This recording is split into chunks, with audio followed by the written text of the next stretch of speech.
Det var småt med danske højdepunkter i den forgangne Premier League-sæson, også for Daniel Agger. Den danske forsvarsklippe holdt dog niveau i Liverpools nedgangsperiode, og selvom Aggers sæson sluttede med endnu en skade, kan landsholdets styrmand godt være tilfreds med sig selv. Det kan Lars Jacobsen også, selvom det var et ondt år for West Ham. Godt nok var der langt mellem smilene for landsholdsbakken, men Jacobsen fik etableret sig på The Hammers hold efter flere sæsoner ødelagt af skader og alt for lidt spilletid. Men det gik straks bedre for Peter Løvenkrantz hos oprykkerne fra Newcastle.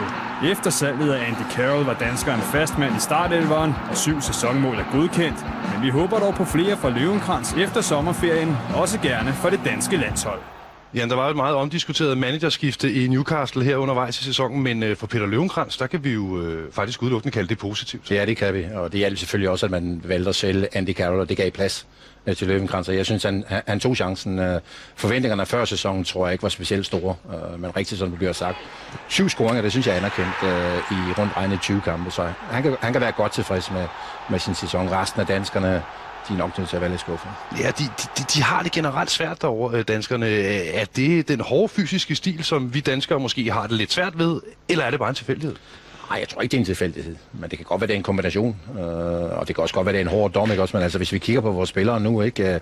Bentner spiller ikke hos Arsenal, fordi han ikke er god nok til at spille hos Arsenal, og Christian Poulsen lige under det samme i Liverpool, Thomas Sørensen måske også i Stoke, så vi har nogle spillere, der er landet i nogle klubber, hvor de ikke er gode nok til at være blandt de 11 første, men det er også klart, at der er sådan nogle modgang, de løber ind i en modgang, og det er vi måske ikke de bedste til at reagere på, og man ligesom ikke rigtig kommer igen efter de her modgange. Men det er også en svær liga. Verdens hårdeste liga, det er der slet ikke tvivl om.